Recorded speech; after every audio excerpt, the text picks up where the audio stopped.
जी, शुक्राना गुरु जी, लख लख शुक्राना, अनंतम शुक्राना, सारी संगत जी का शुक्राना। गुरु जी ने पहले भी यहाँ भेजा था पर हमें याद नहीं रहता। आंटी ने बोला कि हम वहाँ मिले थे वाटिका में, पर मैं सच में भूल जाती हूँ।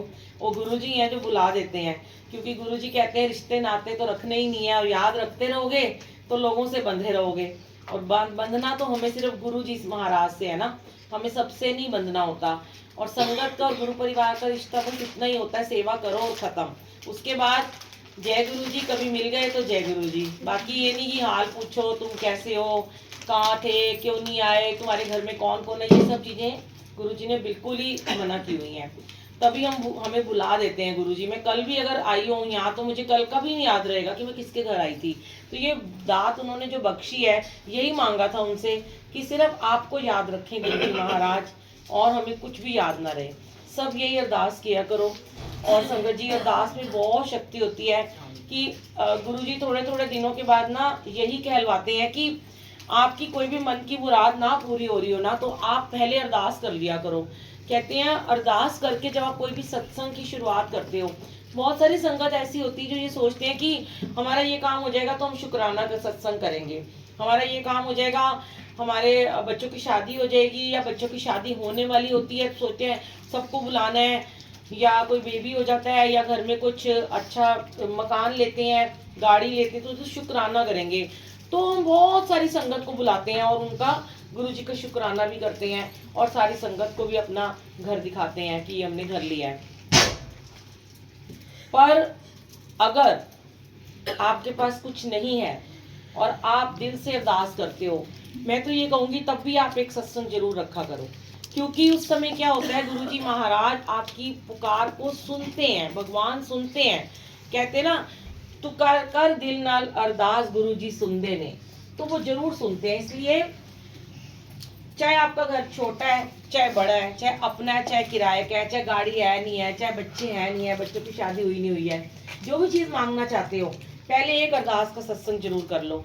आप बहुत सारे लोगों को नहीं बुलाना चाहते, आपके पास नहीं है इतना, कोई बात नहीं, लेकिन जैसे आंटी ने करा, जैसे हमारे यहाँ भी होता है मंथली सत्संग में सब सेवा लेके आते हैं, थोड़ी थोड़ी हर एक की सेवा को भाग लगते हैं। आप घर से 10 चपाती प्रसादी बना के लाओगे, बहुत ज्यादा भाग लगेंगे आपको।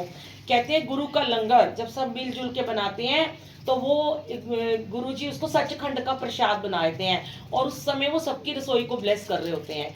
चाहे आप घर से थोड़ी सी चटनी बना के लाए हो, चाहे सलाद लाए हो, और मिलजुल के गुरु परिवार आस पड़ोस के सारे मिलके, किसी की कोई अरदास नहीं पूरी हो रही, उस परिवार के लिए अरदास का सत्संग जरूर कर लिया करो।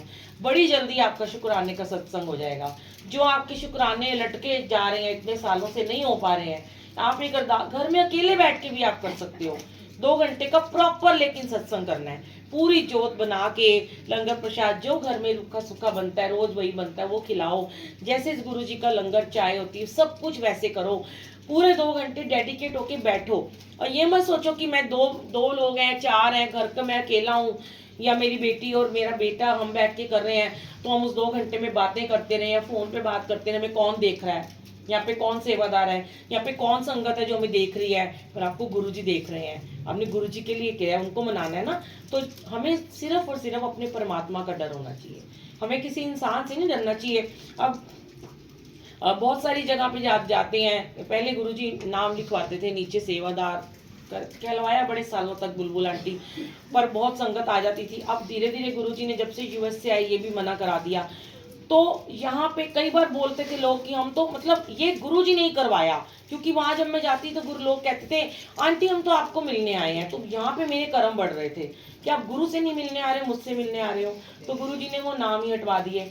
अब अचानक से जब कोई मिलता है, अरे आप आए हो, अच्छा लगता है कि चलो गुरुजी के साथ साथ हमें भी इतना प्यार मिल रहा है। लेकिन फिर वो ये भी कहीं उनके मन में ख्याल रहता है कि वो बुलबुल आंटी आ रही है तो थोड़ी बहुत स्ट्रिक्ट है, तो डर के थोड़ा वहां रहना पड़ेगा, और वो बड़ा मैनेज करती है और चुपचाप रहने को बोलती है। मुझसे क्यों डरना, सेवा आपकी सेवा है, आपको अपने से डरना है कि मैं क्या कर रहा हूँ, मैं ऐसा कौन सा काम ना करूं जिससे मेरा गुरु मुझसे नाराज हो जाए, मैं ऐसा कौन सा काम करूं जिससे मेरा गुरु मुझसे प्रसन्न हो जाए। वो सिर्फ ये है कि जितनी देर आपको मालिक ने अपने साथ अपने ऑरा में बिठाते 2 घंटे, बस वो समय वो सिर्फ आपका और उनका होना चाहिए। उसमें कोई मीडिएटर नहीं, कोई आंटी नहीं, कोई सेवादार नहीं, कोई अंकल नहीं। किसी सेवादार की आपको कभी जरूरत नहीं रहेगी, क्योंकि अगर आप खुद ही अपनी सेवा कर लोगे। सब हमारे देखो ये फोन बजते हैं, कितना मना करते हैं, हर सत्संग में रोज सुनते हो कि अंदर आने से पहले फोन साइलेंट होना चाहिए, फिर भी फोन बजता है। जैसे ही मैं सत्संग शेयर करती हूँ जरूर एक दो का तो बजता ही है, और हो सकता है कईयों के ज्यादा के भी बजते हैं। तो आप क्यों नहीं फोन को साइलेंट करते संगत जी? आपको पता है ये टिंग टिंग भी बजती है ना, ये भी गुरु जी को डिस्टर्ब करती है। जरा सी भी, इतनी सी पिन भी गिरेगी ना, हम सेवादारों से कहते हैं थाली की भी आवाज ना आए, चम्मच की भी आवाज ना आए, चुपचाप पिन ड्रॉप सेवा करो। क्योंकि गुरु जी महाराज, हम लोग तो क्या है, हम तो ज्ञानी लोग हैं, हम तो इतने पापी लोग हैं, दिन रात हम उलझनों में जूझ रहे हैं, नेगेटिविटी से निकल रहे हैं, हमें तो वो ध्यान भी नहीं लगाना आता। गुरु जी ध्यान में बैठे हैं, और गुरु जी अपने लिए तो ना ध्यान में बैठे हैं, वो तो चले गए, उनको तो ध्यान लगा हुआ, वो तो सारी दुनिया का कल्याण कर रहे हैं, वो हमारे लिए ध्यान में बैठते हैं आके। हम गुरु जी गद्दी लगाते हैं, हम गुरु जी को सब कुछ सजाते हैं, चाय प्रसाद लंगर प्रसाद, वो चुपचाप देखो उनके हर स्वरूप में। मैं आज देख रही थी, मैंने कहा गुरु जी टेढ़ी नजर से देखो या सीधी से देखो, बस देख लिया करो। उनकी नजर कभी ऐसे भी गुस्से वाली भी होती है, कभी सोच में होती है, कभी मुस्कुरा रहे होते हैं, वो कैसे ध्यान में किसको कौन सी ब्लेसिंग दे रहे होते हैं। पर हम क्या करते हैं, हम वो ध्यान उनका भंग कर देते हैं। अब बहुत अच्छी संगत है, आप बहुत जुड़े हो, हर महीने सत्संग करते हो, पर फिर भी एक आंटी बार बार उठ के बार बार जाना, क्योंकि वो सबको डिस्टर्ब होता है। आंटी आपके बच्चे हैं, ठीक है, इतने बड़े बड़े बच्चे हैं, छोटे छोटे हमारे यहाँ बच्चे आते हैं अमृत वेले में, 4-4 5-5 साल के, चुपचाप बैठते हैं, उन्हें पता है कि यहाँ हिलना नहीं है। अगर बड़े बच्चे भी हैं उनको बोलो हमें मत बुलाओ, क्योंकि आप जितनी बार उठ के बाहर जाओगे उतनी बार जहां से निकल के जाते हो कहीं ना कहीं आपका दुपट्टा, आपका हाथ दूसरी संगत को लगता है। पता नहीं उसको कौन सी गुरुजी ब्लेसिंग देने वाले थे, वो अपने लिव लगा के बैठा था, अब उसकी लिव टूट गई तो वो कर्माज बढ़ते हैं, हमारे भी कर्म बढ़ते हैं।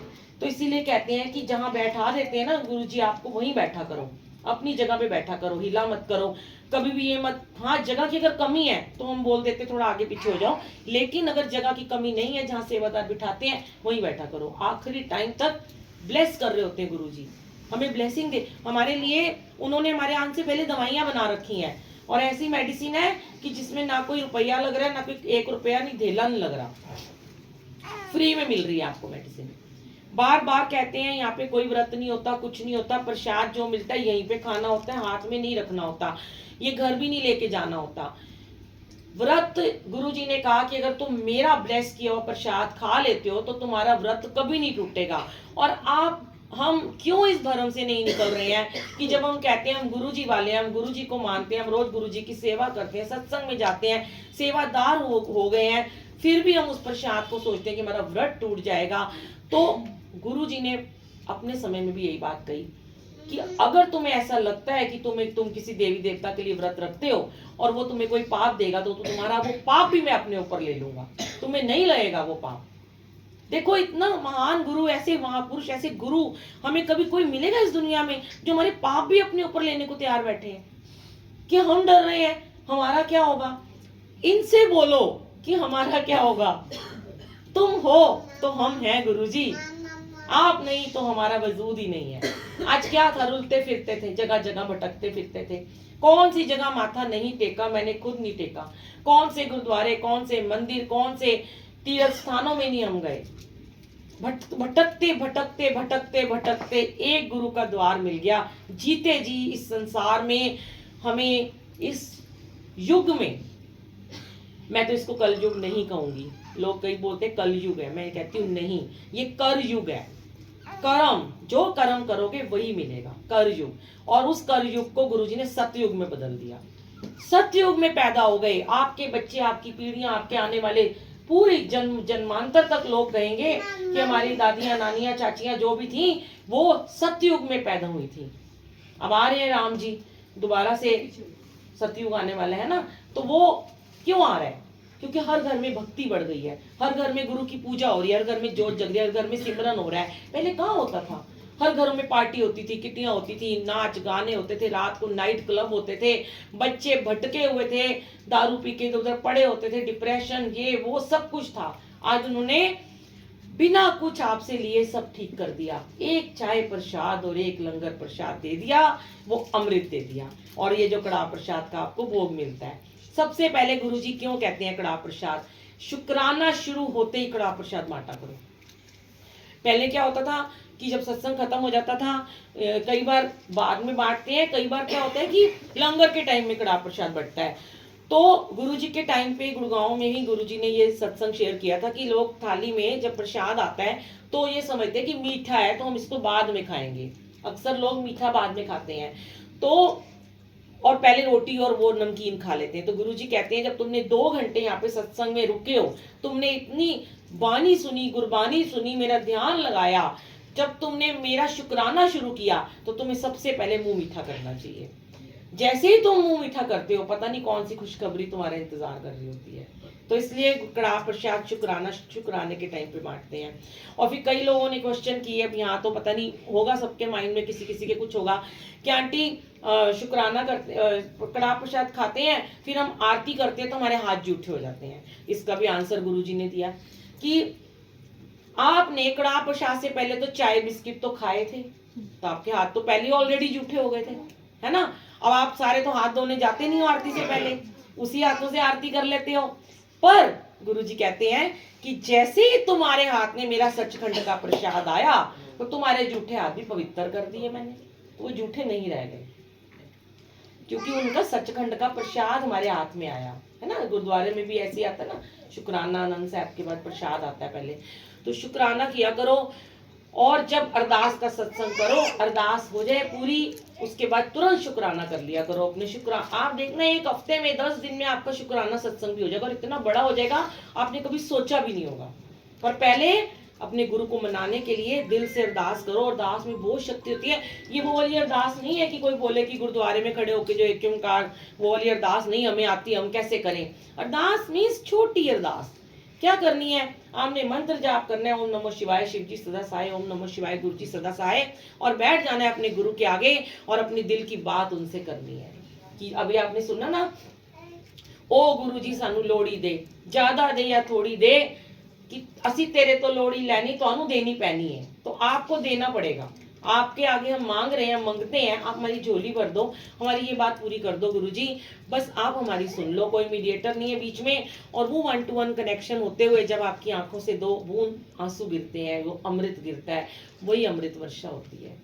मत ढूंढा करो दीवारों पे, सब रूपों पे, कहीं पे सब रूप पे अमृत वर्षा होती है, बहुत गर्म में होती है, हमारे भी हुई थी। पर ऐसे भेड़ चाल मत करो कि जाके उसके घर में ही लाइन लगा के अमृत वर्षा के दर्शन करने जाते हो और फिर बोतलें भर भर के शहद लेके आते हो। ऐसा कुछ नहीं है। गुरुजी ने कहा अगर मेरे स्वरूप में या किसी के घर में वर्षा हुई, वो उसकी ब्लेसिंग है। वहां जाओ, दर्शन करो, ना छुओ, ना कुछ करो, ना उससे मांगो। और मेरे को समझ में नहीं आता कि वो परिवार क्यों ऐसा करता है कि वो कहता है कि मुझसे शहद ले दो, वो अपने आप को फेमस करते हैं। इतना तो शहद नहीं टपकता कि आप बोतलें भर भर के दे दो। सब हमारे भी घर में शहद वर्षा हुई, सारे जानते हैं। 100 लोग थे लास्ट न्यू ईयर पे बैठे हुए थे, उनके सामने पूरे घर से अमृत वर्षा हुई थी। पर मैं इतना डर गई थी, सबको मना कर दिया, कोई वीडियो नहीं, कोई फोटो नहीं खींचेगा, सिर्फ मंत्र जाप करो, गुरुजी आए हैं। शिवलिंग के नीचे जल था, कारपेट के नीचे, सोफों के पीछे, बाथरूम में, किचन में, हर जगह जल बह रहा था। लेकिन मजाल है किसी ने हाथ भी लगाया, छूने की कोशिश की आंटियों ने, हमने कहा नहीं, ये गुरु का प्रसाद है, ये ब्लेसिंग है, इसको छुओगे तो ये बंद हो जाएगा। तो कभी भी उसको एकदम हाय तौबा नहीं। गुरुजी कहते हैं अगर मैं तुम्हारे घर में कुछ वर्षा करता हूँ ना, तो उस समय मैं साक्षात तुम्हारे घर में होता हूँ, और तुम क्या करते हो, मोबाइल लेके फोटो खींच के फटाफट मीडिया पे डाल देते हो, पर तुम मेरा स्वागत नहीं करते हो। मैं आया हूँ, अरे मुझे देखो, मेरा मंत्र जाप करो, कड़ाह प्रसाद बना लो, मुझे चाय पिलाओ, मेरे को भोग लगाओ, मेरे साथ बैठो 15 मिनट, मेरा तो स्वागत कर लो। पहले फोटो खींच खींच के भेजते रहते हो इधर से उधर, उधर से उधर, देखो देखो मेरा घर ये हो गया, मेरा घर अमृत हो गया। जिसके घर में हो रही है, और ऐसा नहीं है जिसके घर में अमृत वर्षा कभी नहीं हुई तो वो निमाने हैं। बड़े मंदिर में इतने बड़े बड़े सेवादार सेवा करते हैं, उनके घर में तो अमृत वर्षा नहीं होती है। कोई जरूरी तो नहीं सबके घर में अमृत वर्षा, वो तो गुरु की मर्जी है।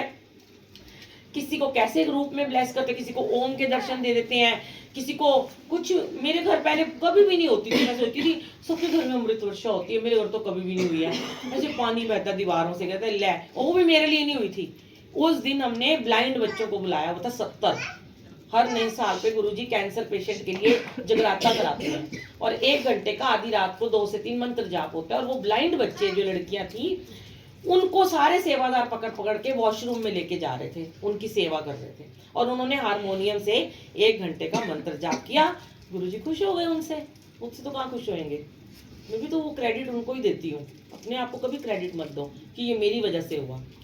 अभी आपने सबसे पहले जो आए होंगे उन्होंने वो सुना था, व्याख्या सुनी थी ना आपने, तो उसमें उन्होंने मेरे सतगुरु जी तुसी कृपा करो, है ना, तो उसमें उन्होंने क्या कहा कि हम ना थोड़ी सी भी सेवा करते हैं या हम थोड़ा सा भी भगवान की भक्ति करते हैं तो हम उस सेवा का मूल्य मांगते हैं कि हमें दो, हमने आपकी इतने साल सेवा करी, हमने आपकी इतने बरस सेवा करी, आप हमें इसका फल दो। कभी सेवा का फल मत मांगो, वो तो बिजनेस व्यापार हो गया। मूल्य नहीं मांगना हमने अपनी सेवा का। हाँ, मैं भी कहती हूँ गुरुजी मुझे वो सेवा का फल कभी नहीं चाहिए, पर हाँ मुझे आपका प्यार चाहिए। जो मैं प्यार आपको करती हूँ ना, वो प्यार के बदले आप मुझे प्यार दे दो, प्यार ही चाहिए आपका। और जब आपको गुरु का प्यार मिल गया और गुरुजी आप मुझे पूरे मिल जाओ, आपने इतना सा क्यों मांगना है, इतना सा ये दे दो, इतू सा ये दे दो, ये दे दो, वो दे दो, अरे पूरे गुरु को ही मांग लो ना। जब गुरु आपके पास आ गए, आपके घर में आ गए, तो कुछ भी मांगने की जरूरत नहीं है। फिर बिन मांगे सब कुछ दिए जा रहे हैं, कृपा पे कृपा वो किए जा रहे हैं। जय गुरु जी, शुक्राना गुरु जी, अनंतम।